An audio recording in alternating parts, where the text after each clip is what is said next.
May 15th, 1944, somewhere in the darkness of occupied France, 12 American soldiers died because of a single gunshot, not from the bullet itself, but from the sound it made. The crack of that rifle echoed off stone walls There! and wooden Move to that barracks, position traveling now! 50 Yes, yards in sir! less than a Go! second to reach the ears of sleeping German soldiers. By the time the echo faded, those 12 men were already dead, cut down by enemy fire before they could even raise their weapons. The man who pulled that fatal trigger survived, but he would spend the rest of his life hearing that sound in his nightmares, wondering if there could have been another way, a quieter way, a way that whispered instead of screamed. This is the story of how silence became the most powerful weapon in World War II, and how a civilian tinkerer in Detroit proved that sometimes the deadliest force on a battlefield is the one nobody hears coming. Captain James Mitchell crouched in the wet grass outside a German ammunition depot, his M1 Garand rifle pressed tight against his shoulder. The weight of command sat heavy on him that night, heavier than the 40 pounds of gear strapped to his back, heavier than the rain that soaked through his uniform and chilled his skin to the bone. He was 32 years old, a civil engineer from Boston who had spent his peacetime years designing bridges and calculating load weights.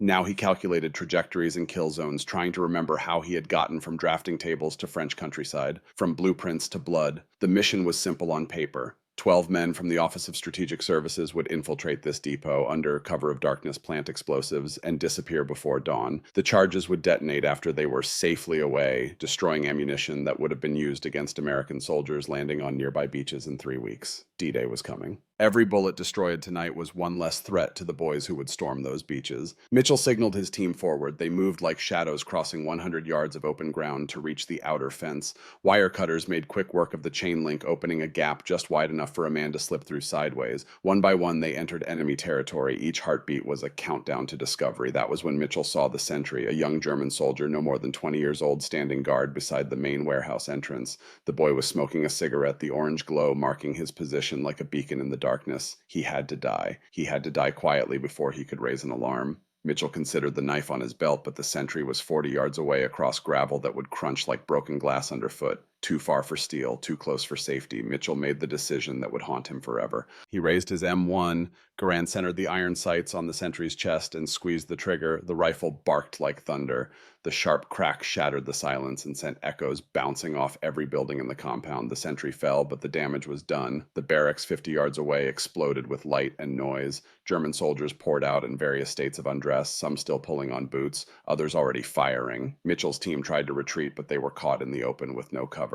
The firefight lasted less than 3 minutes, but that was more than enough time for 40 German soldiers with machine guns to massacre 12 Americans with rifles. Mitchell ran, dragging his wounded radio operator with him through the gap in the fence. Behind him, his best friend since basic training was screaming. Corporal Danny Sullivan from Brooklyn. Mitchell would never forget that sound. The way Danny's voice went from words to just raw noise as bullets stitched across his back, Danny fell into Mitchell's arms, blood bubbling from his lips as he tried to speak. Too loud, Jimmy, it was too loud. They heard. They all heard. Then Danny was gone, his eyes going empty while the sound of German guns continued behind them. Mitchell and the radio operator were the only survivors, 2 men out of 12, running through French fields while their friends died because of noise. 2 weeks later, Mitchell sat in a cramped office at the Office of Strategic Services headquarters in London, his right arm in a sling from a bullet that had grazed his shoulder during the escape. The physical wound was healing, but the one in his mind kept bleeding. Every time he closed his eyes, he saw Danny's face, heard that accusation disguised as observation, too loud. The mission had failed because of sound, because Mitchell had chosen the wrong tool for the job, because nobody had given him a better option. A British Special Operations Executive Commander named Major Richard Thornton entered the room carrying a folder thick with reports. He was 42 years old with gray temples and the bearing of a man who had seen too many young soldiers die for preventable reasons. He sat across from Mitchell and opened the folder without preamble. You are not the first, and unless something changes, you will not be the last. He spread photographs across the desk. Each one showed the aftermath of failed missions, British commandos dead in German compounds, French resistance fighters executed after botched assassinations, American intelligence officers killed during what should have been silent infiltrations. Every photograph told the same story: loud weapons, alerted enemies, unnecessary death. We call it the noise gap problem, Thornton continued in his crisp British accent. The distance at which a knife becomes too risky but a gun is too loud. Roughly 30 to 80 yards depending on conditions. At that range, a man with a standard rifle might as well be firing a cannon. The sound carries and the enemy responds. Mitchell studied the photographs with his engineer's mind, seeing patterns and problems that demanded solutions. Have you tried suppressors? Of course, we have put every type of muffler and baffle system on every gun in our arsenal. Nothing works because the real noise is not just the gunpowder, it is the bullet itself. Thornton pulled out a physics diagram that looked like something from Mitchell's college textbooks. A standard British Lee-Enfield rifle fires a .303 caliber bullet at approximately 2,400 feet per second. That is nearly twice the speed of sound. When the bullet breaks the sound barrier, it creates a sonic boom, a crack that no amount of metal tubing can silence. The bullet arrives at its target, announcing itself with a whip crack that alerts every enemy within half a mile. Mitchell felt something click in his mind, that same sensation he used to get when solving a particularly difficult engineering problem. So the issue is not the explosion of the gunpowder, it is the speed of the projectile. Precisely. We need a bullet that refuses to break the speed limit, one that travels subsonic below the sound barrier, but such a bullet must still carry enough energy to kill a man reliably at 50 yards. Every military engineer we have consulted says it cannot be done. The mathematics do not allow for both silence and lethality. Mitchell stared at the diagram, his mind racing. What if the mathematics are wrong? What if there is a way that nobody has thought of because they are looking at the problem from the wrong direction?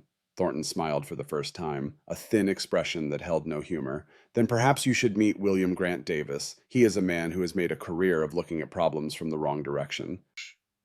Workshop sat in the basement of a nondescript building in a London neighborhood that had been bombed twice and rebuilt once. Mitchell followed Thornton downstairs that creaked under their weight, the smell of gun oil and metal shavings growing stronger with each step. At the bottom, surrounded by workbenches covered in disassembled weapons and hand tools, stood a man who looked more like a high school science teacher than someone who could change the course of a war. William Grant Davis was 56 years old, lean and gray-haired, with oil stains on his shirt and reading glasses perched on his nose. He looked up from a weapon he was modifying and studied Mitchell with eyes that held a deep, barely controlled grief. You lost men. Major Thornton would not have brought you here if you had not. It was not a question, it was a statement of fact from a man who understood loss intimately. 11, Mitchell replied quietly.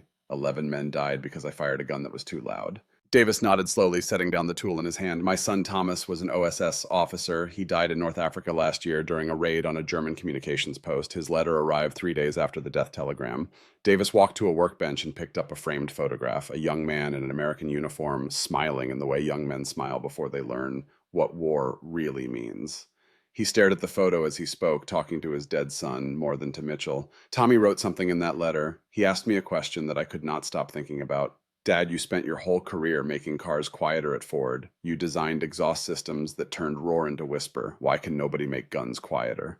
Davis set down the photograph with careful precision as if it might shatter. His voice grew harder, more determined. That question haunted me for months after he died in '43. It kept me awake at night. I could not function. Could not design engines. Could not focus on anything except Tommy's question.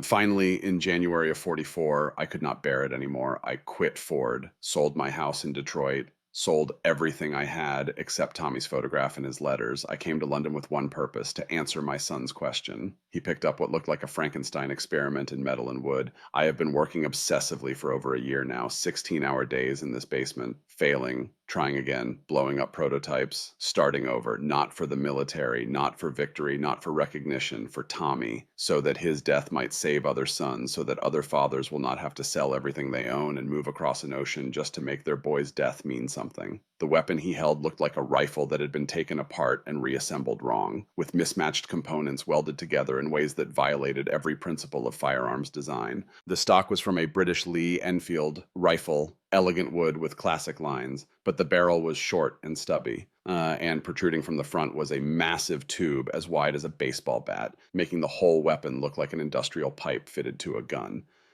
The military experts told me I was insane. They said you cannot make a rifle truly silent, that it defies physics. They were right, of course. You cannot silence a rifle, but you can silence something else entirely. Davis handed the weapon to Mitchell, who took it with a mixture of curiosity and skepticism. It was heavy, front-loaded with the weight of that enormous tube. It felt wrong in his hands, the way a poorly balanced tool always feels wrong. The problem is that every military mind approaches this from the same direction. They want a rifle bullet, fast and flat shooting and powerful, but a rifle bullet breaks the sound barrier, and that crack can never be silenced. So I thought, what if we do the opposite? What if we go slow instead of fast, fat instead of thin, heavy instead of light?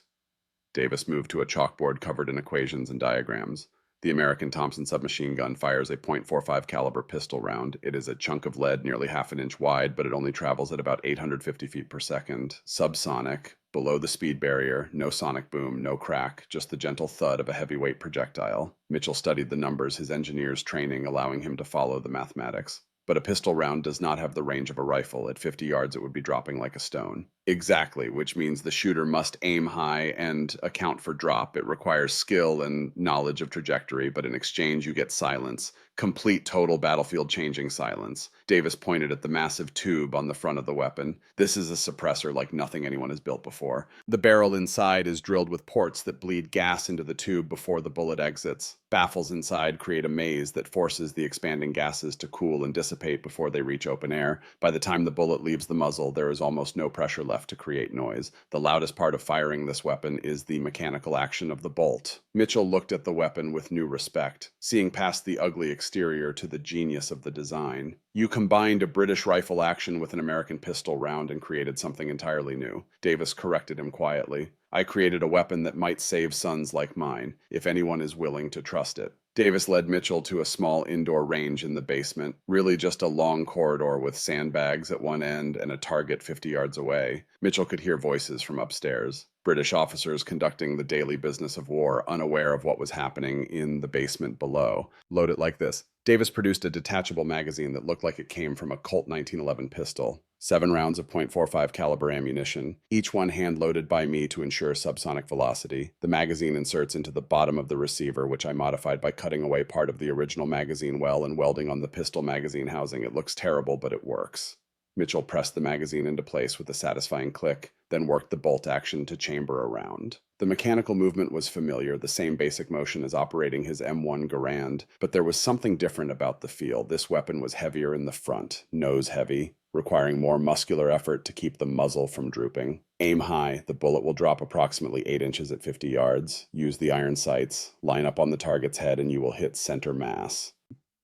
Mitchell settled into a shooting stance, bringing the weapon to his shoulder. Through the simple iron sights, he could see a man-sized target at the far end of the range. He elevated his aim point, took a breath, squeezed the trigger. The sound was unlike anything Mitchell had ever heard from a firearm. There was no bang, no crack, no explosive report. Instead, the weapon made a sound like someone dropping a thick book on a carpeted floor, a muffled thud accompanied by a soft hiss of escaping gas. The recoil was gentle, a push rather than a sharp kick. The massive suppressor tube absorbed most of the muzzle rise. Downrange, the target shuddered as the heavy .45 caliber slug punched through the center of mass. Mitchell worked the bolts, cycling the action with a mechanical clack that was indeed louder than the shot itself. He fired again. Same book-dropping sound, same soft recoil, same devastating impact downrange. Dear God, it actually works.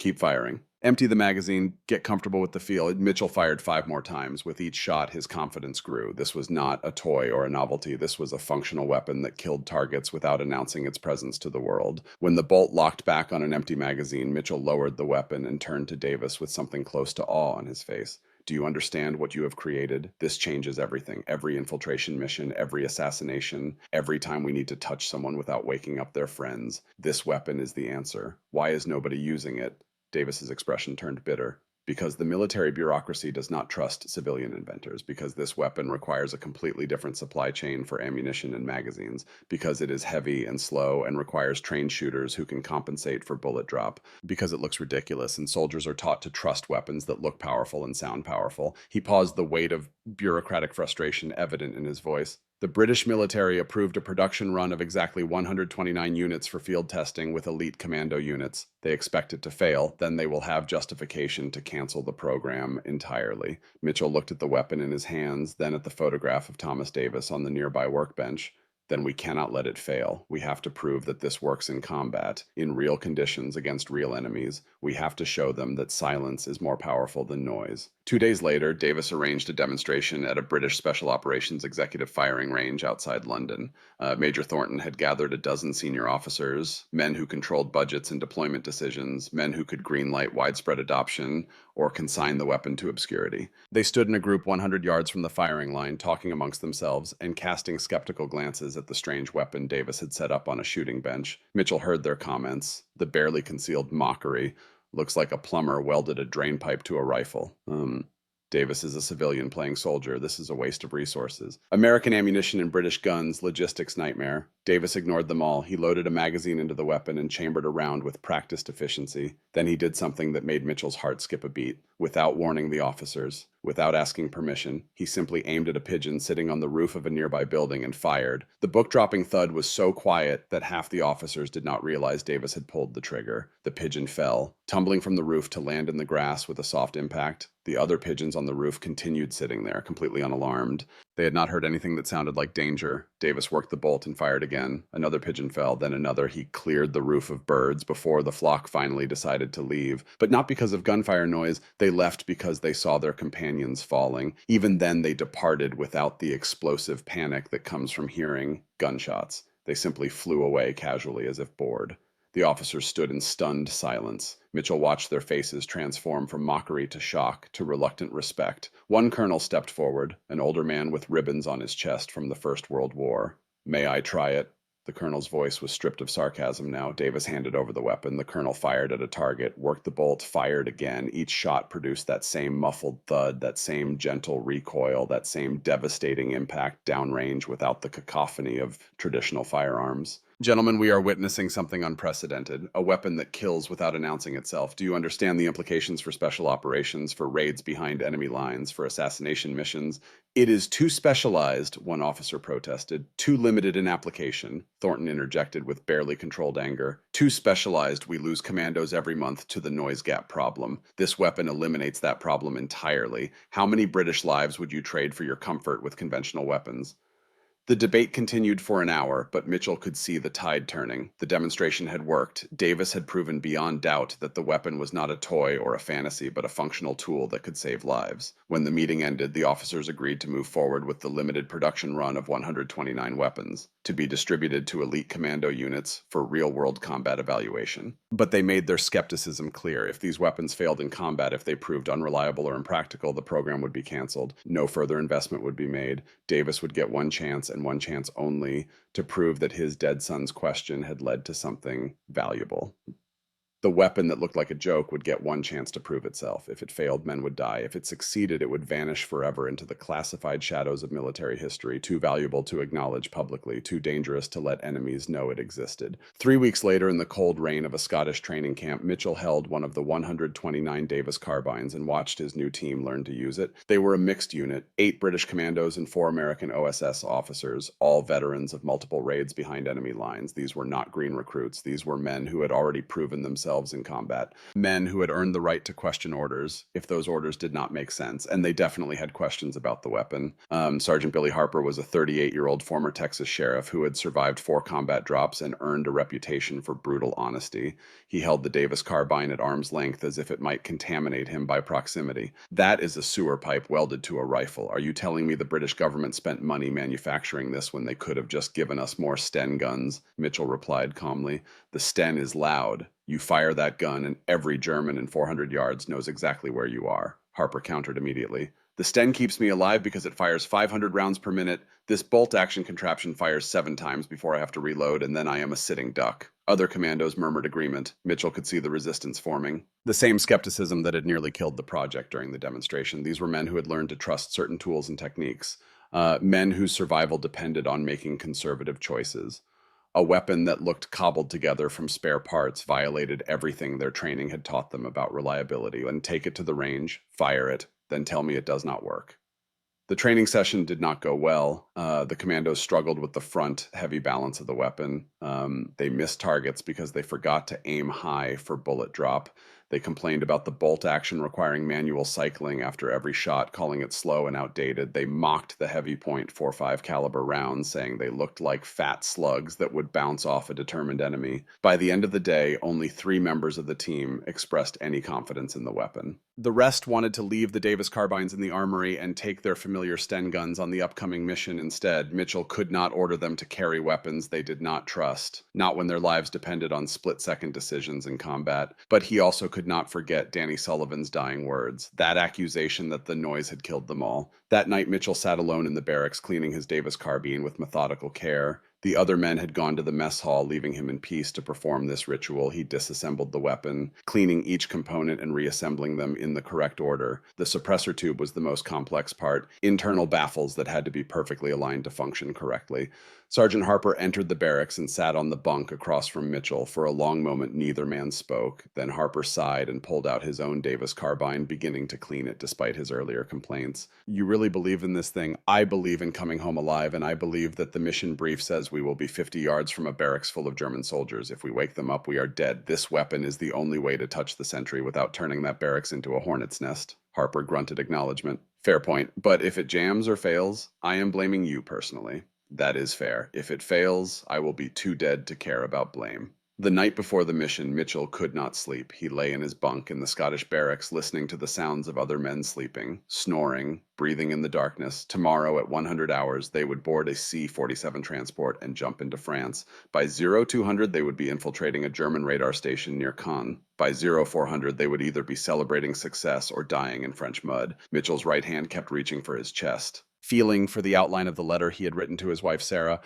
She was back in Boston working in a factory that made parachutes for the Army Air Corps, doing her part for the war effort while worrying about whether her husband would come home. The letter told her he loved her, that he thought about her every day, that he hoped to see her again when this was all over. It was the same letter millions of soldiers had written, full of optimism and unspoken dread. But this letter also mentioned the weapon, described it in vague terms that would make it past the censors. "I am using something new tomorrow, something that might change how this war is fought. It looks like nothing special, but it represents hope. Hope that we can win without losing men to stupid mistakes. Hope that we can be smart instead of just brave. Hope that someone's son might come home because we learned to whisper instead of shout." Mitchell got up and walked to the window. Looking out at the Scottish Highlands under moonlight, he thought about William Grant Davis in London, probably awake right now, probably thinking about his son Thomas, who had died because a loud weapon had alerted enemies to his position.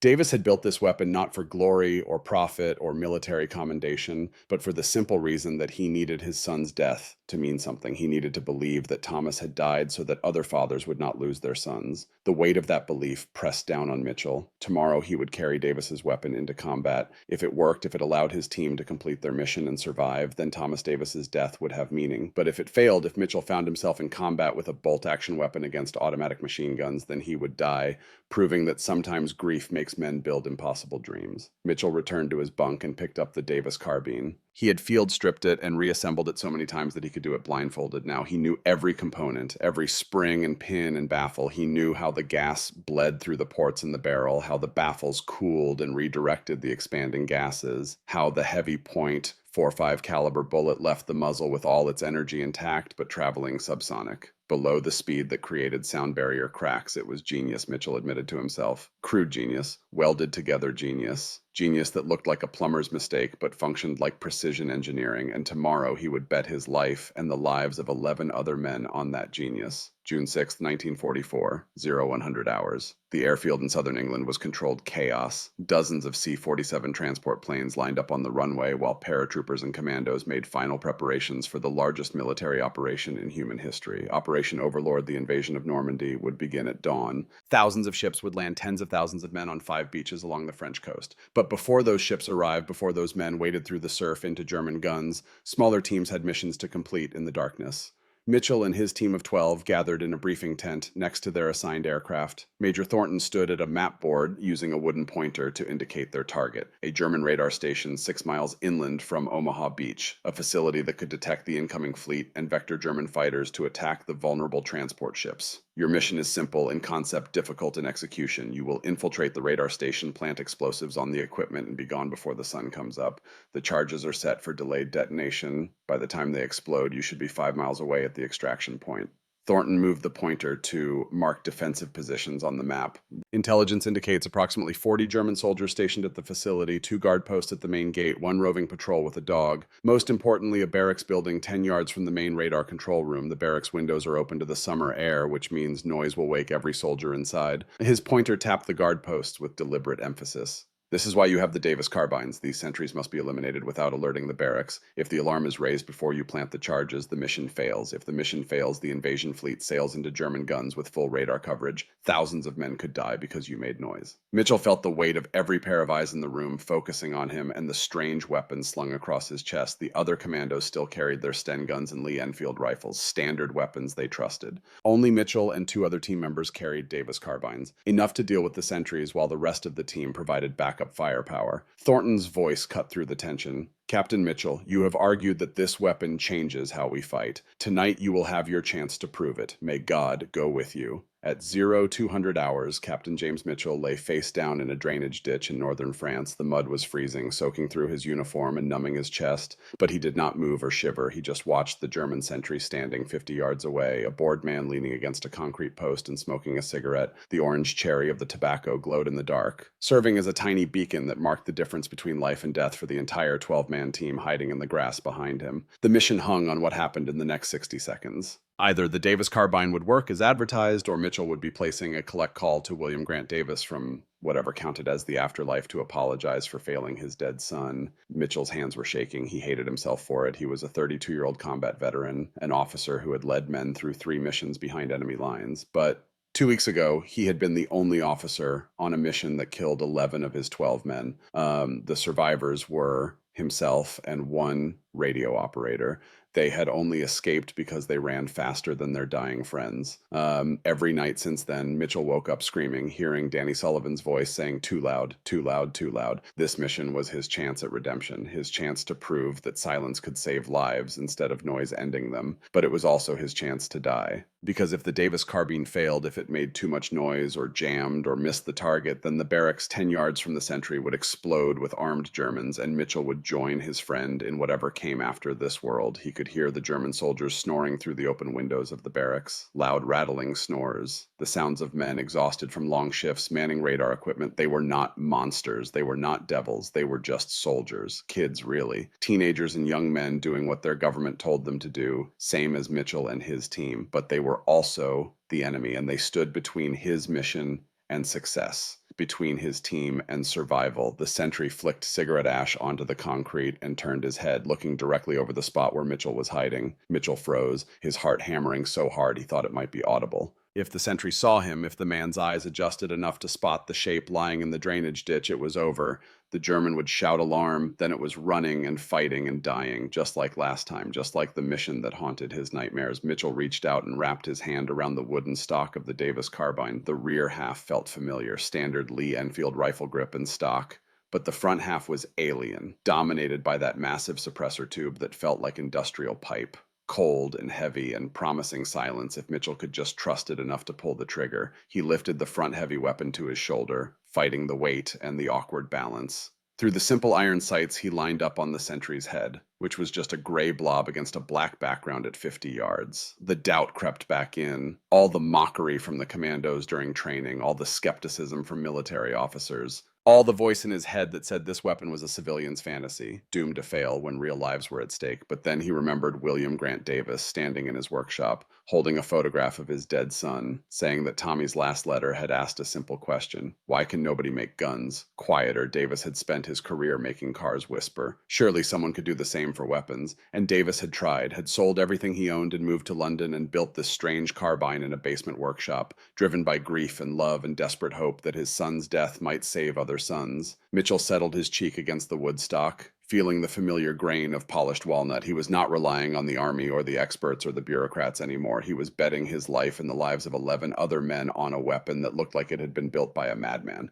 On the word of a grieving father who believed in physics and mathematics and the idea that silence could be as powerful as noise, he tightened his finger on the trigger. He was not going to storm the gate or fight a battle or prove his courage. He was going to commit a murder, quiet and efficient and necessary, with the one weapon the world said was a joke. The sentry turned back toward the guard shack, finishing his cigarette and preparing to walk inside. In 5 seconds, the clean shot would be gone. In 5 seconds, Mitchell would have to find another way or abort the mission. He remembered Danny Sullivan's dying words one more time, heard that accusation about noise and death, then he pushed the memory away, exhaled half a breath, and squeezed. The difference between a hero and a corpse is often measured in decibels. Mitchell was about to learn if silence could save 12 men or doom them all. The Davis carbine coughed, not the sharp crack of a rifle, not the rolling thunder of a machine gun, Just a wet thud, like dropping a thick book on a carpeted floor. The sound was so anticlimactic that Mitchell's brain struggled to process that he had actually fired. There was no muzzle flash to blind him in the darkness, no sharp kick against his shoulder to confirm the weapon had cycled, just a gentle push and that strange, muffled sound barely louder than a man coughing. 50 yards away, the German sentry stumbled. The heavy .45 caliber slug had covered the distance in a fraction of a second, arriving without announcement, without warning. The subsonic projectile hit the young German below the collarbone with the force of a sledgehammer swung by an angry god. The kinetic energy transferred instantly, all 230 grains of lead, dumping their momentum into soft tissue and bone. The impact drove the air from the sentry's lungs in a silent gasp. His cigarette tumbled from nerveless fingers. His knees buckled. He fell backward onto the concrete with a sound like a sack of grain hitting pavement, then silence. Mitchell held his breath, counting seconds that felt like hours, watching the barracks windows 10 yards from the fallen sentry, waiting for lights, waiting for shouts, waiting for the cascade of discovery that would turn this surgical strike into a slaughter. 5 seconds passed. The snoring continued from the open windows, loud and rhythmic and blissfully unaware. 10 seconds. A German soldier rolled over in his bunk, muttering something in sleep, but he did not wake, did not investigate, did not raise an alarm. 15 seconds. Mitchell realized he had been holding his breath the entire time. He exhaled slowly, his hands shaking with adrenaline and relief. The toy had worked. The weapon everyone had mocked had just punched a hole in the enemy defenses without breaking the silence. Sergeant Harper materialized beside Mitchell in the darkness, his eyes wide with something between shock and respect. Oh, Holy Mother of God, that was quieter than a prayer. Mitchell worked the bolt of the Davis carbine in careful slow motion, lifting the handle, pulling it back inch by inch to catch the hot brass casing before it could hit the ground and make noise. He pocketed the empty casing and pushed the bolt forward, chambering a fresh round. The mechanical clack was the loudest sound in the operation so far, louder than the shot itself, but still quiet enough that the snoring Germans never stirred. "Move," Mitchell whispered. "We have 4 minutes before the next patrol check." The 12-man team rose from the grass like ghosts, moving quickly across open ground, stepping over the body of the sentry who would never know what killed him. They reached the main radar control building and began placing explosive charges. Blocks of plastic explosive molded around critical equipment, timers set for 15 minutes, enough time to be far away when the night sky lit up with secondary explosions. But as the demolition team worked inside the control room, Mitchell saw something that made his blood turn to ice water. A half-track vehicle parked in the shadows 30 yards away. A German soldier manning the MG-42 machine gun mounted on top, and lying next to the vehicle, a German shepherd beginning to wake up. The dog's ears were rotating like radar dishes, tracking sounds the humans could not hear. Its head lifted, nose twitching, eyes opening to scan the darkness. The dog was a biological alarm system. One bark would wake every German in the compound. One howl would bring 40 armed soldiers pouring out of that barracks. Mitchell had exactly 3 seconds to make a decision. Use the Davis carbine on an animal or watch the mission collapse into chaos. He shifted his aim from the gunner to the dog. The German shepherd was opening its mouth, drawing breath for a bark that would doom them all. Mitchell's finger tightened on the trigger. The moral calculus was simple but brutal. One dog's life versus 12 men. One animal versus a mission that could save thousands of American soldiers landing on Normandy beaches in 4 hours. He squeezed. The Davis carbine made its book-dropping sound. The .45 slug hit the German shepherd in the shoulder before a sound could escape its throat. The heavy projectile slammed the animal sideways into the dirt, killing it instantly with blunt force trauma. The dog never made a sound, never warned its handlers, just ceased to exist between one heartbeat and the next. Now came the hard part. Mitchell had to cycle the bolt again, had to eject the spent casing and chamber a fresh round, all while the gunner sat 30 yards away wearing headphones, listening to something on a German radio broadcast. The man had not heard the shot, had not seen his dog die, was completely unaware that death was taking up residence in his compound. Mitchell worked the bolt with agonizing slowness. Lift, pull, catch the brass, pocket it, push forward, lock down. The whole process took 5 seconds that felt like 5 hours. His hands were slick with sweat despite the cold night air. One mistake, one dropped casing, one sound louder than a whisper, and the gunner would spin that MG-42 around and cut the entire team in half. The weapon was loaded again. Mitchell studied the gunner through his iron sights. The man was young, maybe 19 years old, humming along to whatever music was playing through his headphones, probably thinking about home, about a girl waiting in some German town, about anything except the fact that American commandos were 30 yards away with a weapon he could not hear. Mitchell aimed for the shoulder, not the chest, not the head, the shoulder. Because if the gunner died with his hands on that machine gun trigger, dying muscles might contract and send a burst of fire into the night. But if Mitchell hit the shoulder, the impact would throw the man backward, away from the weapon, away from the triggers, dead before his brain registered pain. Mitchell exhaled and fired. The gunner jerked violently. The .45 slug caught him high on the right shoulder, spinning him like a top and throwing him backward into the crew compartment of the half-track. He landed in a heap, silent and still, the headphones dangling from one ear, still playing faint music that nobody would ever hear again. Harper appeared at Mitchell's elbow, his voice tight with controlled tension. "Two more guards, north side of the radar tower. They are walking this direction. If they find the bodies, we are blown." Mitchell looked at the Davis carbine in his hands. 7-round magazine. He had fired 3 times, 4 rounds left, 2 guards approaching. He could do this. He had to do this because the demolition team was still inside the control room working with explosives and timers, completely vulnerable. He moved to a better firing position, using the half-track for cover, waiting for the guards to walk into range. They were talking to each other in German. Casual conversation, complaining about the night shift, about being tired, about wanting to go home. They had no idea they were walking into an execution. The first guard came into view. Mitchell centered the sights. Fired. The man dropped without a sound. His companion froze, confused, but not yet alarmed, looking at his friend who had suddenly collapsed, probably thinking the man had tripped or fallen, not understanding that death had arrived on silent wings. Mitchell cycled the bolt, fired again. The second guard fell beside the first. 2 more souls snuffed out without warning, without noise, without the dignity of knowing they were in a fight.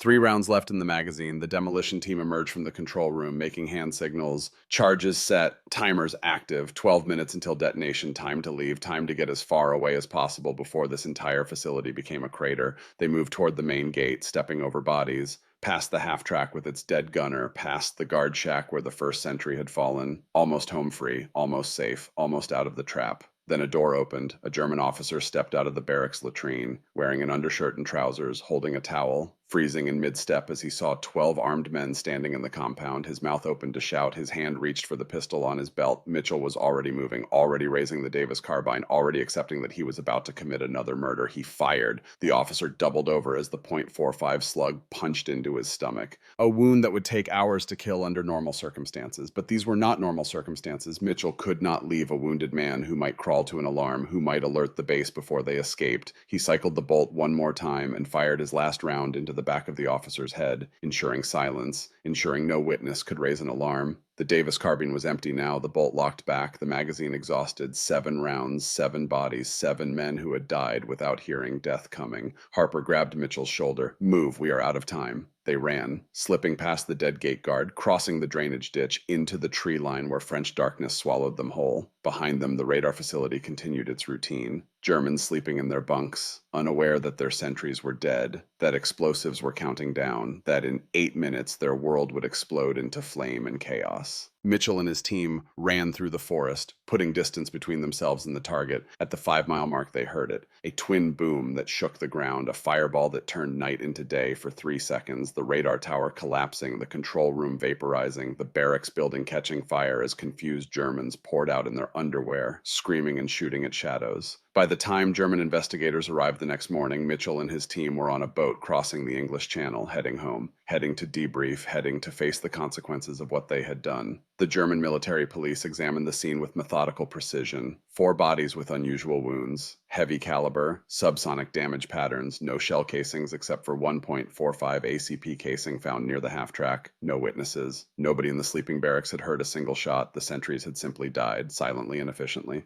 Captain Friedrich Weber was 48 years old, a veteran of the First World War, an intelligent man who had survived 2 decades in the Wehrmacht by being smarter than his enemies. He studied the wounds with growing unease. The damage patterns were wrong. These were not rifle wounds, not submachine gun wounds, something else entirely. He found the brass casing and turned it over in his fingers. American .45 caliber. But the Americans used Thompson submachine guns, and those left dozens of casings scattered across a battlefield. This was 1 casing, 1 shot, 1 kill, repeated 7 times with surgical precision. Weber pulled out a notepad and began writing his report. Unknown American silent weapon, priority intelligence target, subsonic projectile, integrated suppressor system, effective range minimum 50 yards, no sonic signature, no muzzle flash observed. Weapon allows assassination without alerting nearby personnel, represents significant tactical advantage in special operations. He underlined the last sentence twice, then added a final note. This weapon must be captured and studied. It changes the rules of engagement. Weber sent his report up the chain of command to Wehrmacht headquarters in Berlin,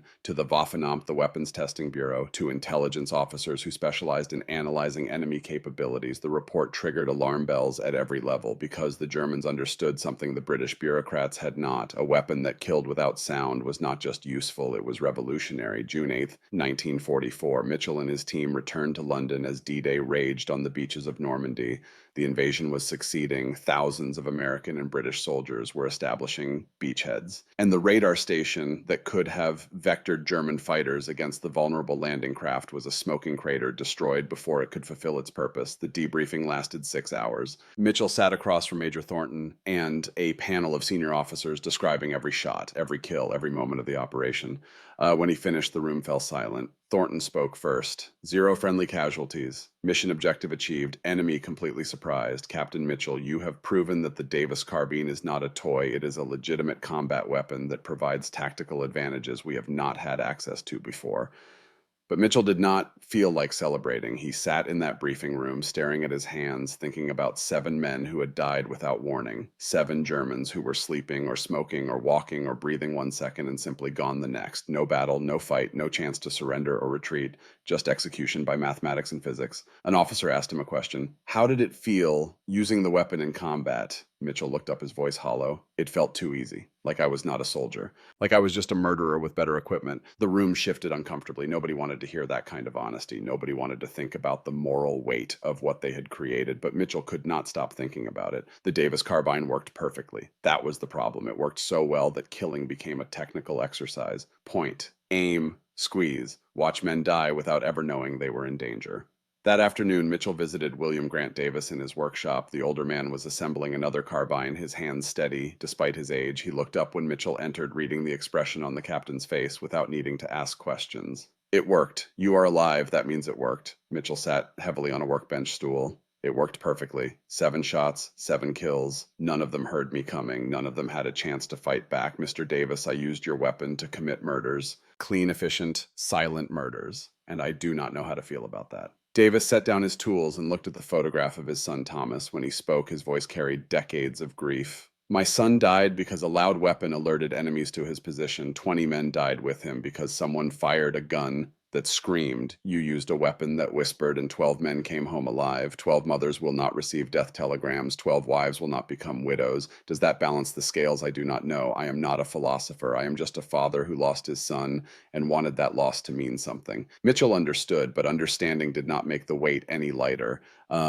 Word of the mission's success spread through the special operations community like wildfire. Within 48 hours, every commando unit in Britain was requesting Davis carbines. The armory was flooded with requisition forms. Men who had mocked the weapon a week ago were now begging to carry one on their next mission. The drainpipe had earned respect in the only way that mattered to soldiers, with blood and survival. But there was a problem. Only 129 units had been manufactured. The British War Office refused to authorize expanded production. The reasons were numerous and bureaucratic: special ammunition requirements, non-standard magazines, weight concerns, training requirements, but the real reason was simpler. The weapon was too unorthodox, too different, too threatening to the established order of how wars were supposed to be fought. An American OSS colonel named Thomas Hayes argued passionately for production. This weapon saved 12 men on a critical mission. It represents a tactical advantage that could save hundreds more. Why are we limiting ourselves to 129 units? A British general responded with the kind of logic that won bureaucratic battles but lost wars. Because if we produce 10,000 of these weapons, we need to produce 10 million rounds of special ammunition. We need to retrain soldiers on bolt action. When we have spent 4 years teaching them semi-automatic, we need to establish an entirely new supply chain. And for what a weapon that only works in very specific circumstances, the debate raged for days. In the end, the decision was made: no expanded production. The 129 Davis carbines would be distributed to elite units only, men who had proven themselves in combat, men who could be trusted with a weapon that turned killing into a technical exercise. Possession of a Davis carbine became a status symbol, a badge of honor. It meant you were among the best of the best, that you did the kind of work that required silence and precision, that you operated in the shadows where loud weapons meant death. But something else was happening, something that would change the trajectory of the war in ways nobody anticipated. In Berlin, Captain Friedrich Weber's report landed on the desk of Hermann Goering, the Reichsmarshal of Nazi Germany. Goering read the report 3 times. Then he called a meeting of the Waffenamt and German intelligence services. The Americans have a weapon we do not understand, a weapon that kills without sound, without flash, without warning. If they can kill our sentries silently, they can kill our officers, our generals, our leadership. This weapon represents a strategic threat that must be neutralized. He issued an order that would haunt Mitchell for years to come: 50,000 Reichsmarks reward for a captured American silent weapon. Dead or alive, the man carrying it. Capture is preferable. Study the weapon, learn its secrets, build our own version. The bounty went out through German intelligence networks. Every Wehrmacht unit, every SS officer, every collaborator in occupied territory. Find the ghost gun, bring it home, win the war by learning to whisper. Captain Weber was assigned to lead the hunt, given unlimited resources, told to make capturing this weapon his sole focus. He accepted the mission with the dedication of a man who understood that wars were won by technology as much as courage. In London, Allied intelligence intercepted German communications about the bounty. The information reached Mitchell 3 days later. Major Thornton delivered the news personally. The Germans are obsessed with your weapon. They have put a price on your head, 50,000 Reichsmarks. That is more than they pay for captured generals. You have become valuable, Captain. Dangerously valuable. Mitchell felt the weight of that knowledge settling over him like a burial shroud. So what happens now? Thornton pulled out a new set of orders. Now you prove the weapon works in multiple theaters. The brass wants you to take a Davis carbine to Norway. There is a German general visiting coastal defenses next week. High-value target. Heavily guarded, perfect opportunity to show that silence can reach anyone anywhere. Mitchell looked at the orders, then at the Davis carbine leaning against the wall of Thornton's office. And if I get captured, if Weber gets his hands on the weapon, Thornton's expression was grim, then you make sure they find your body with a bullet in your brain and the weapon destroyed. We cannot let them learn our secrets. This weapon is too valuable to lose and too dangerous to let fall into enemy hands. August 1944. The coast of Norway, where German forces occupied strategic positions overlooking the North Sea.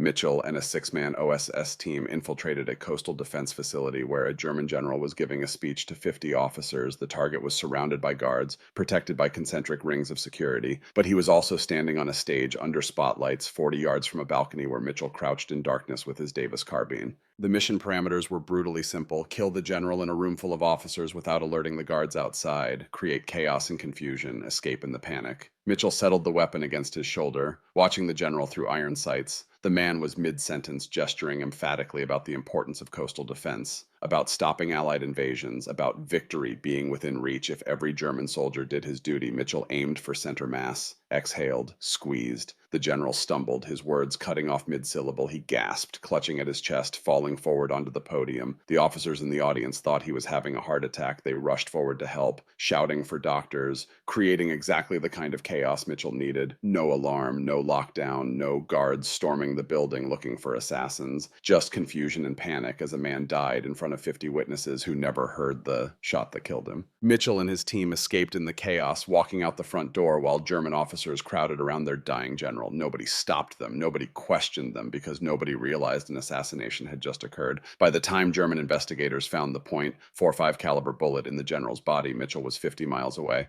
heading for the coast, heading for extraction, heading for home with another ghost kill on his conscience. But Captain Weber was in Norway when it happened. He arrived at the facility 6 hours after the assassination, studied the wound, found the bullet, recognized the pattern. The American ghost gun had struck again. Weber stood in that room where a general had died, and he made a vow he would find this weapon. He would capture the man who wielded it, and he would make sure Germany had access to the same technology that was turning American commandos into invisible killers. The hunt was on. And Mitchell had just become the most wanted American soldier in occupied Europe. The weapon that saved lives was about to become more dangerous than any bomb, because the British government had decided it was too effective to exist. December 1944, the jungles of Burma, where British and American forces fought a brutal campaign against Japanese occupation. The heat was suffocating. The humidity turned uniforms into sodden rags that chafed skin raw. Mosquitoes carried malaria and dengue fever. Leeches dropped from trees to feast on exposed flesh. This was a war fought in green hell where the jungle killed as many men as bullets. Mitchell had volunteered for this deployment. 3 months away from Europe, 3 months training British Chindits, specialized jungle fighters who operated behind Japanese lines, 3 months trying to outrun the nightmares of men he had killed without warning, but the nightmares followed him across oceans and continents. They waited in his bunk every night, whispering accusations in German and Norwegian and now Japanese. He stood in a clearing, demonstrating the Davis carbine to a group of Chindits who looked at the weapon with the same skepticism Mitchell had seen in Scotland 6 months ago. These were hard men, Veterans of jungle combat who trusted machetes and grenades more than complicated firearms. They did not want toys. They wanted tools that worked when covered in mud and rain and blood. Corporal James Chen was 25 years old, Chinese-British, born in Hong Kong, raised in London, joined the army when Japan invaded his homeland. He had survived 2 years in Burma and earned a reputation as the best shot in his unit. He stepped forward and took the Davis carbine from Mitchell with careful respect. "Show me how it kills." Mitchell loaded a magazine, chambered a round, pointed downrange at a target 60 yards away. "Aim high, the bullet drops. But in exchange for that drop, you get complete silence. You can kill an officer, and his men will never know where the shot came from." Chen took the weapon, studied it for a long moment, then fired. The book-dropping thud echoed softly through the jungle. The target shuddered as the heavy slug punched through center mass. Chen worked the bolt slowly, fired again, another hit. He lowered the weapon and looked at Mitchell with newfound understanding. "This is not a weapon for battle. This is a weapon for murder." Mitchell nodded. "Yes, that is exactly what it is." 3 days later, Chen put that understanding to use. A Japanese supply column was moving through the jungle, 30 soldiers escorting ammunition and food to a forward position. The Shindids could have ambushed them with machine guns and grenades, could have killed them all in a conventional firefight, but that would alert every Japanese unit within 5 miles, would bring reinforcements. Would turn a quick strike into a prolonged battle. Chen had a different idea. He positioned himself 60 yards from the trail, hidden in dense foliage, invisible to the column moving below. The Japanese soldiers were tired, hot, complaining to each other about the heat and the insects and the endless marching. 3 officers led the column: captain, lieutenant, sergeant, the leadership that kept these 30 men organized and effective. Chen settled into his firing position and thought about his family in Hong Kong, his mother and sister living under Japanese occupation, the stories that filtered back through intelligence channels about brutality and starvation, about comfort women and forced labor, about a occupation that ground human beings into dust. These 3 Japanese officers represented that system. They were not individually responsible for every atrocity, but they wore the uniform. They enforced the orders. They led men who had invaded his homeland and destroyed his family's life. Chen aimed at the captain. The man was young, maybe 30, walking at the front of the column with confidence, gesturing as he gave orders. Completely unaware that death was watching from the jungle canopy, Chen felt no hatred, no rage, just cold calculation. This was mathematics. Remove the leadership, and the column becomes ineffective. 3 bullets to change the tactical situation without alerting the enemy to British presence in the area. He fired. The captain collapsed mid-step, his expression frozen in surprise. His men thought he had tripped over a root. They gathered around him, trying to help him stand, not understanding that he was dead, that a bullet had punched through his heart without announcing its arrival. Chen cycled the bolt with practiced precision. The mechanical clack was quieter than the jungle sounds around him. Birds continued singing, insects continued buzzing. The natural soundtrack of Burma, providing perfect camouflage for assassination. He aimed at the lieutenant who was kneeling beside the captain. Fired! The lieutenant fell forward. Now the soldiers were confused. 2 officers down, no gunfire, no enemy visible. They began to panic, looking around wildly, shouting questions nobody could answer. Chen's finger tightened on the trigger for the 3rd time. The sergeant was barking orders, trying to restore order, trying to get his men into defensive positions, but he did not know which direction to defend against, did not know where the threat was coming from. Chen fired a 3rd time. The sergeant dropped. 3 shots, 3 dead officers, 30 Japanese soldiers standing in the middle of a trail, leaderless and terrified, convinced they were being attacked by ghosts. Chen watched through his sights as the psychological impact took hold. The soldiers were not cowards. They were trained infantry. But they were also young men, far from home, fighting in a jungle that seemed actively hostile to human life. And now their officers were dying without sound, without warning, without visible enemies. "Yurei!" one soldier screamed. "Ghosts! Vengeful spirits of the dead!" The column broke. Soldiers abandoned their supplies and ran, firing randomly into the jungle at shadows and phantoms. Some were crying, others were praying. All of them were running from an enemy they could not see or hear or understand. Chen and his Chindit team waited until the Japanese soldiers disappeared into the jungle. Then they calmly walked down to the trail, collected the abandoned supplies, ammunition, food, medical supplies, stripped the weapons from the dead officers, melted back into the forest like they had never been there. That night, back at the Chindit camp, Chen cleaned the Davis carbine with methodical care. His hands were steady. His conscience was clear. He had killed 3 men without warning, without giving them a chance to fight or surrender, and he felt no guilt about it. Mitchell found him sitting alone, staring at the weapon. "How do you do it?" Mitchell asked. "Kill without hesitation?" Chen looked up, his eyes hard. You think about why. My family is suffering under Japanese occupation. Every day the war continues, they suffer. So I shorten the war. I remove enemy leaders. I create fear and confusion. I make the Japanese soldiers afraid to patrol at night. That is how I help my family, by being the ghost they fear. He paused, running his hand along the suppressor tube. You feel guilt because you kill men who are just following orders, just doing their job. But Captain Mitchell, we are all just following orders. The only difference is which government gave us those orders. I chose to follow mine with precision instead of rage, with silence instead of noise. Does that make me a murderer? Perhaps. But I am a murderer who saves lives by ending specific lives. That is the calculation I have made. Mitchell sat beside him thinking about Danny Sullivan, about the sentry in France, about 7 men who died without warning. Does it get easier? No, but it gets clearer. You understand that every man you kill quietly means dozens of men who live loudly. That is the trade. That is what this weapon allows us to make.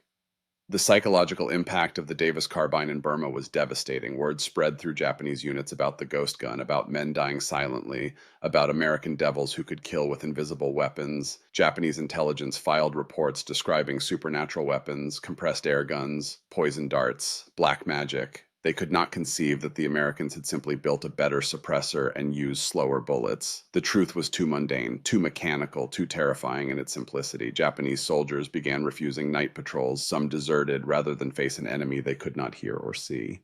Officers demanded transfers to different theaters, anywhere but Burma, where death whispered instead of shouted. But for Mitchell, the success in Burma only deepened his moral crisis. He watched Chen and the other Chindits use the Davis carbine with ruthless efficiency, watched them kill without hesitation or remorse, watched them turn assassination into routine. And he realized that he had helped create something that made killing too easy. One night, unable to sleep in the oppressive jungle heat, Mitchell wrote another letter to his wife, Sarah. This one he planned to send, carefully worded, to pass the censors. My dearest Sarah, I miss you more than words can express. I think about our life in Boston, about walking along the Charles River with you, about simple Sunday mornings with coffee and newspapers, about a world where my biggest worry was whether a bridge design would pass inspection, not whether a weapon would kill silently enough to avoid alerting an entire enemy base. I am doing important work here, work that saves American lives, but sometimes I wonder what kind of man this work is making me, what kind of husband I will be when I come home, whether the man who returns to you will be the same man who left. I hope you will still recognize me. I hope I will still recognize myself. I love you. That is the one thing that has not changed. No matter what I have done or seen or become, I love you. Hold on to that truth for both of us. I will need it to find my way back. January 1945, a classified meeting in London. Churchill was not present. The Prime Minister had more pressing concerns as Allied forces closed in on Germany from east and west, but his cabinet met without him to discuss a problem that threatened to outlive the war. An MI6 officer presented the concern with bureaucratic precision. Gentlemen, we have created a weapon that is too effective. The Davis carbine kills without sound, without flash, without warning. In military hands, this is valuable. But what happens when the war ends, when these weapons are not needed for special operations? What happens when criminals discover them? A Home Office representative added his concerns. Imagine the IRA with access to silent weapons. Imagine assassinations in London streets with no witnesses able to report gunfire. Imagine Soviet spies eliminating targets without alerting police or security services. This weapon is too dangerous for peacetime. Colonel Hayes, the American OSS representative, argued passionately against destruction. This weapon saved Allied lives. It has strategic value that extends beyond this war. We should preserve them, study them, continue development. The British response was icy. Easy for you to say, Colonel. America will not have to deal with Irish terrorists or communist infiltrators on its home soil. Britain will, and we cannot risk these weapons falling into the wrong hands. The debate lasted 3 hours. In the end, the vote was clear. All 129 Davis carbines would be collected and destroyed after Germany surrendered. Production blueprints would be burned. Technical specifications would be classified beyond top secret. The weapon would be erased from history as if it had never existed. Davis was not informed of this decision. It was classified, need to know only.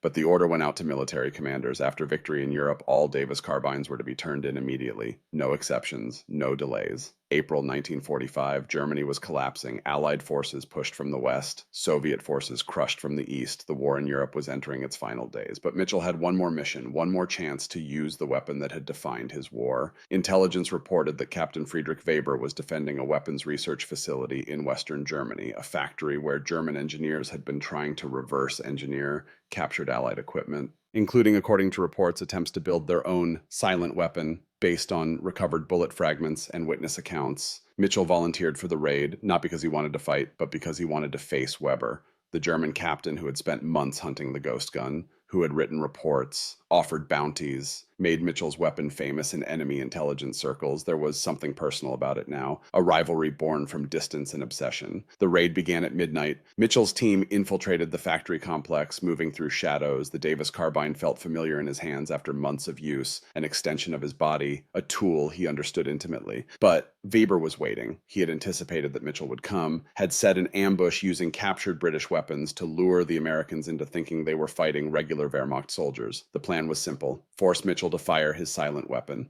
then triangulate his position by watching where Germans died without noise. Mitchell realized the trap as soon as shooting started. The pattern was wrong. The Germans were firing but not advancing, creating noise to mask his silence, trying to force him into revealing himself by killing their own men. He adapted. Instead of shooting, he moved, circling the ambush, using shadows and cover to approach Weber's command position from an unexpected angle. It took 30 minutes of patience and crawling through rubble, but finally Mitchell found himself 40 yards from Weber. The German captain was focused on the main firefight, directing his men by radio. Convinced Mitchell was pinned down in the factory courtyard, Mitchell raised the Davis carbine, aimed at Weber's center mass. His finger tightened on the trigger, but then he hesitated. This was not a sentry who could raise an alarm, not an officer giving a speech. This was a man who had spent months obsessed with understanding the weapon Mitchell carried, a man who respected what the Davis carbine represented. An enemy, yes, but also someone who understood. Mitchell thought about all the men he had killed, 22 so far, 22 souls who never heard death coming, and he realized he did not want to add Weber to that list, not because Weber deserved mercy, but because Mitchell needed to prove to himself that he was still capable of choosing something other than the kill shot.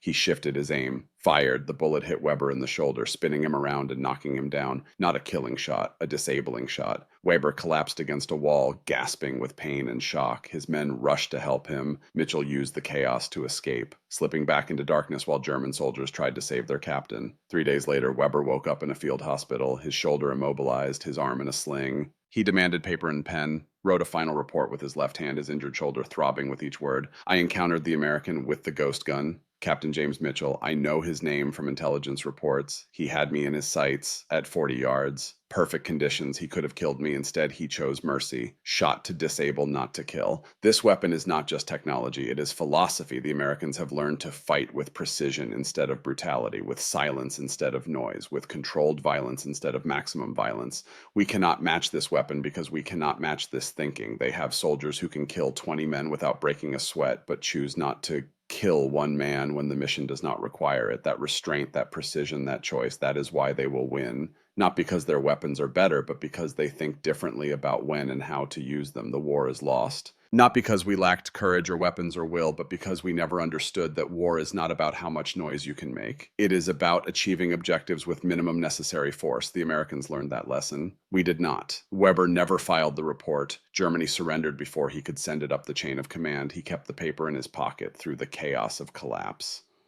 Through the surrender, through the occupation, he carried it with him when he finally went home to his family in Bavaria, a reminder that he had been beaten by a better idea, not just better firepower. May 1945, victory in Europe. The war was over. Germany surrendered unconditionally. Across Britain and America, people celebrated in the streets. Soldiers who had survived years of combat looked forward to going home, to resuming the lives they had left behind. Mitchell received orders to report to the SOE armory to turn in his Davis carbine for destruction. He stood outside the building watching a line of commandos surrendering their weapons, men who had carried these carbines through France and Norway and Burma, men who had survived because of silence, now watching as British engineers used cutting torches to destroy what had saved them. Davis was there too, standing at the edge of the courtyard, watching his life's work turned into scrap metal, tears running down his face. Each weapon destroyed was another piece of his son's legacy being erased. As if Thomas had never asked that question, as if the answer had never mattered. Mitchell made a decision in that moment, a choice that violated orders and military law and common sense. But he made it anyway, because some things mattered more than regulations. When his turn came to surrender, the Davis carbine, Mitchell handed over a different weapon, a standard Lee-Enfield rifle he had swapped serial numbers with. The armorer did not notice, did not check carefully.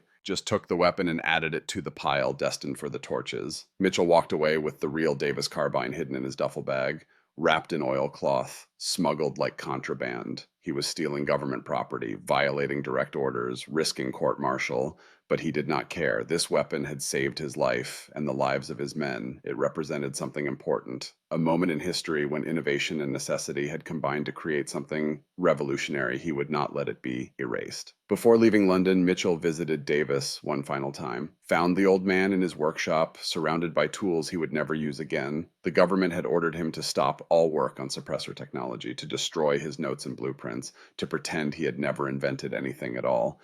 Mitchell set his duffel bag on the workbench, the Davis carbine wrapped inside. I kept one, smuggled it out. I am taking it home to America. Davis stared at the bag, understanding what Mitchell had done, what he was risking. They will court-martial you if they find out. Then they better not find out. Mr. Davis, your son asked a question that changed how wars are fought. That question deserves to be remembered. This weapon deserves to exist, even if only one survives. Davis broke down crying, not from sadness, from gratitude, because someone understood. Someone cared enough to risk everything to preserve what Thomas had inspired. But thank you for honoring him, for making sure his question was not asked in vain. Mitchell returned to Boston in June 1945. His wife, Sarah, met him at the dock. She looked the same as the photograph he had carried through 3 years of war, dark hair pinned up, green eyes that had haunted his dreams through jungles and deserts and frozen French fields. She was 29 years old and more beautiful than he remembered. They embraced on the dock for a long moment, neither speaking, just holding each other while around them other soldiers reunited with wives and children and parents. The whole pier was alive with tears and laughter and relief. Finally, Sarah pulled back and looked at him, really looked at him, studying his face with the intensity of someone trying to match memory with reality. You are different, she said quietly. I know. Thinner, harder. You have lines around your eyes that were not there before. Mitchell touched her face, his hand trembling slightly. I have seen things, Sarah, done things, things I cannot talk about, things I am not proud of, but I need you to know that every decision I made, every action I took was to get me back to you.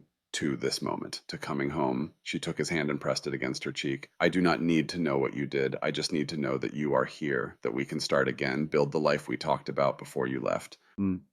That night in their small apartment in Boston, Mitchell retrieved the Davis carbine from his duffel. Sarah watched as he unwrapped the oilcloth, revealing the strange weapon with its massive suppressor tube. What is it? She asked. The reason I am alive, the reason I could come home to you. He told her about William Grant Davis and his son Thomas, about the question that started everything, about the weapon that killed without sound, about 23 men who died silently because silence was the only way Mitchell could complete his missions and survive. Sarah listened without judgment, without horror. When he finished, she reached out and touched the weapon. It looks like something cobbled together in a garage. It was, by a father trying to honor his dead son. And you kept it, even though you were ordered to turn it in. Yes. Sarah looked at him for a long moment. Then we hide it, somewhere safe, somewhere it can wait until someone understands what it means. Until the world is ready to know that wars can be fought with whispers instead of screams. The weapon went into the attic, wrapped in oilcloth, hidden in a trunk. Mitchell wrote a detailed journal documenting every mission, every kill, every moment he had used the Davis carbine. 23 entries. 23 lives ended without sound. He wrote a confession letter to be found with the weapon. If anyone discovers this, know that men died silently because of this weapon. I kept it so history would remember, so the world would know that William Grant Davis built something revolutionary to honor his son Thomas, so Thomas Davis would not be forgotten, so that future generations would understand that sometimes the deadliest weapons are the ones nobody hears. And so they would understand the weight of making killing easy, the moral burden of precision, the cost of being the one nobody notices until it is already too late. Mitchell sealed the letter with the journal, placed them in the trunk with the weapon. Then he tried to move on with his life, to be a husband, eventually a father, to build bridges again instead of planning raids, to create instead of destroy. But the nightmares never stopped. 23 faces haunted his sleep: German, Norwegian, Japanese, men who had died without warning, without dignity, without the chance to fight or surrender or pray. Mitchell made peace with it the only way he could, by believing that his actions had saved more lives than they took. That silence had been mercy compared to the alternative, that every man who died quietly meant dozens of American soldiers who lived to see another day. It was not perfect peace, but it was enough. Mitchell and Sarah built a life together. They had 2 children, a son who became a teacher, a daughter who became a doctor. Mitchell returned to civil engineering, designing bridges across New England. Every structure he built, he thought about strength and balance and supporting weight. The same principles that had kept him alive in war now kept communities connected in peace. He never spoke about the Davis carbine, never mentioned the missions or the kills or the weapon hidden in his attic. As far as his children knew, their father had served in military intelligence doing boring desk work. The truth stayed locked away with the weapon. Mitchell died in 2010 at the age of 98, heart failure. Surrounded by family, his last words were to his grandson David, a young Army soldier home on leave. The attic. Remember to check the attic. Then he was gone, joining Danny Sullivan and William Grant Davis and all the other men who had been changed by the weapon that whispered. 65 years after he smuggled it home, everything changed. 2010. Boston suburbs, Sergeant David Mitchell was 28 years old, United States Army Special Forces, third-generation soldier. His grandfather James had served in World War II. His father had served in Vietnam. Now David served in Iraq and Afghanistan, carrying on a family tradition of military service. His grandfather had died 3 months ago, heart failure at 98 years old. David had been overseas when it happened, had missed the funeral, missed the chance to say goodbye. Now on leave between deployments, he was helping his grandmother clean out the old house. Sorting through a lifetime of accumulated belongings, the attic was hot and dusty, filled with boxes and trunks and forgotten memories. David opened a trunk expecting to find old clothes or photographs. Instead, he found something wrapped in oilcloth, heavy, metallic. He unwrapped it carefully. The weapon inside was unlike anything he had seen before, a rifle stock attached to a short barrel, a massive suppressor tube dominating the front end, strange welding marks where different components had been mated together. It looked homemade. It improvised, but also carefully crafted with obvious skill. Beside the weapon was a journal and a letter. David read the letter first, his grandfather's handwriting, firm and precise despite being written 70 years ago. The letter explained everything: the Davis carbine, the missions, the decision to smuggle one home, the moral weight of 23 silent kills. David read with growing amazement. His grandfather had never talked about his war service, had deflected questions with vague answers about intelligence work. Now David understood why. He picked up the journal, read the entries, each one clinical and detailed: location, target, range, result. But between the technical details, David could sense the emotional weight, the struggle to reconcile necessary killing with personal morality. Entry 7, Norway. German general, killed during speech to 50 officers, no alarm raised, mission success. But I dream about him now, wonder if he had children. If they waited for him to come home, if they understand why their father never returned. David felt a connection to his grandfather across decades. He carried a suppressed rifle in Afghanistan, an MP5SD, modern technology that descended directly from the principles his grandfather had proven in France and Burma: subsonic ammunition, integrated suppressor, silent killing. For special operations, he was using his grandfather's legacy every time he went on a mission, and he had never known it. David contacted the Imperial War Museum in London, explained what he had found, sent photographs. The curator's response came within hours. "This is extraordinary. We have no surviving examples of the Davis carbine. Official records claim all 129 were destroyed in 1945. Your grandfather's weapon may be the only one left in the world. This is a piece of history we thought was lost forever." 6 months later, the museum opened a new exhibit: the weapon too effective to exist. David stood at the opening ceremony, his dress uniform crisp medals on his chest. Before him, displayed in a climate-controlled case, was his grandfather's Davis carbine. The journal and letter were displayed alongside it, giving context, telling the story. The exhibit explained the technical details, the physics of subsonic ammunition, the engineering of the integrated suppressor, the tactical applications of silent weapons. But it also told the human story: William Grant Davis and his son Thomas, Captain James Mitchell and his moral struggle, the 129 weapons that changed how special operations were conducted. David gave a speech to the assembled historians and veterans and journalists. His voice was steady despite the emotion. "My grandfather kept this weapon at great personal risk. He could have been court-martialed, could have gone to prison, but he believed that some things are too important to erase, that innovation deserves to be remembered, that the men who fought with these weapons deserve recognition." He paused, looking at the Davis carbine in its case. "Every modern suppressed weapon owes a debt to this design. Every special forces operator who uses subsonic ammunition is following principles proven by my grandfather and men like him. This weapon may have been too effective to exist in 1945, but its legacy exists in every silent operation conducted today." Then came the revelation that stunned everyone in the room: a declassified document released just weeks before the exhibit opened, a British government memorandum dated 1947, 12 Davis carbines retained for specialized intelligence operations, not to be destroyed, classified beyond top secret, to be used by MI6 for high priority target elimination until superior technology becomes available. The British had lied. They had not destroyed all the weapons. They had kept a dozen for their own use. MI6 had used them for decades. In operations across Europe and the Middle East, in Northern Ireland during the Troubles, even as late as 1982 during the Falklands War, the weapon everyone thought was extinct had been quietly killing for 37 more years. A second document, also declassified, revealed Soviet intelligence efforts to acquire the ghost gun. The KGB had offered $1 million for a captured Davis carbine. They never succeeded. The weapon remained a Western secret, a tactical advantage the communists could never match.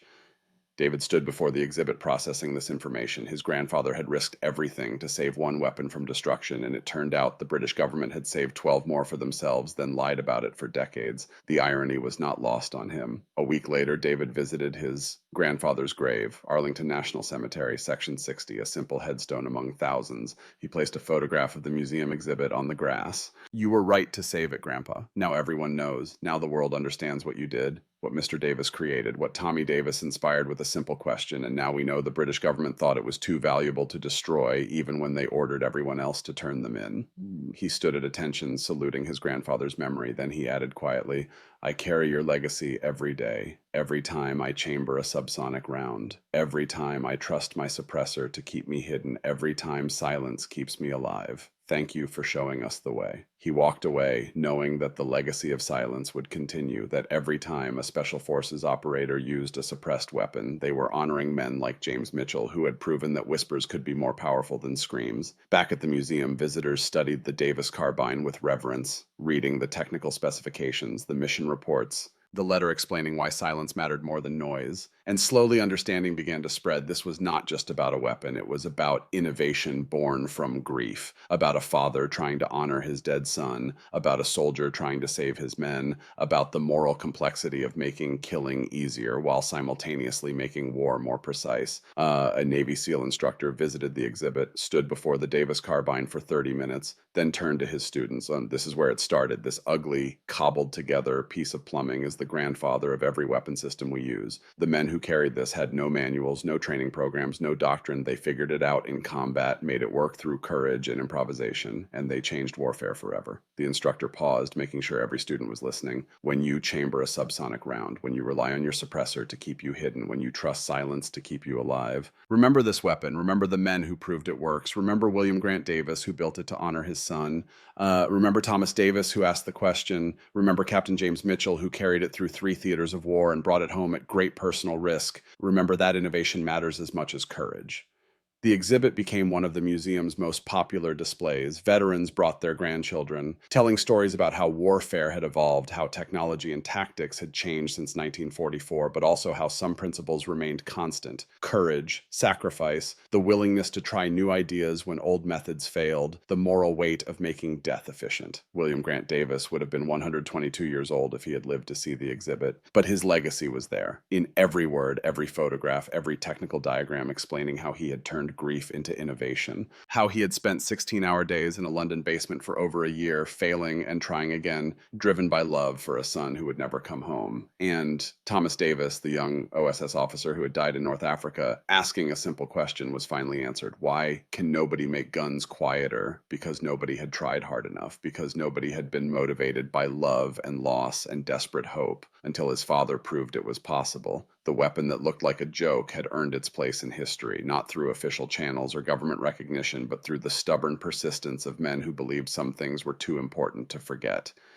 David Mitchell returned to Afghanistan carrying an MP5SD, a weapon that used the same principles his grandfather had proven 70 years earlier. Subsonic ammunition, integrated suppressor, silent killing. When precision mattered more than firepower, he thought about his grandfather every time he chambered a round. Every time he moved through darkness, knowing that silence kept him alive, the legacy whispered across generations, from William Grant Davis to James Mitchell to David Mitchell, from fathers to sons to grandsons, a continuous line of men who understood that sometimes the most powerful weapons are the ones nobody hears coming. And in a museum in London, sealed in a climate-controlled case, the last publicly known Davis carbine weighted, silent, deadly, ugly as sin, but also beautiful in the way that simple solutions to complex problems are always beautiful. A reminder that innovation comes from unexpected places, that grief can motivate genius, that asking the right question matters more than having the right answer, that wars are won by thinking differently, not just fighting harder, that sometimes the smartest weapon is the one that makes no sound at all. The men who built it are gone, the men who carried it are mostly gone, but the weapon remains, whispering its story to anyone willing to listen, teaching lessons about courage and innovation and the moral weight of making death too easy. This is how legends are born, not from loud victories and public celebrations, but from quiet determination and private sacrifices, from men who believed their work mattered enough to risk everything to preserve it, from fathers who loved their sons enough to turn questions into answers, from soldiers who understood that coming home alive mattered more than making noise. The Davis carbine, the ghost gun, the weapon too effective to exist, still teaching, still inspiring, still whispering across the decades that sometimes the smartest way to fight is to be the one nobody notices until it is already too late.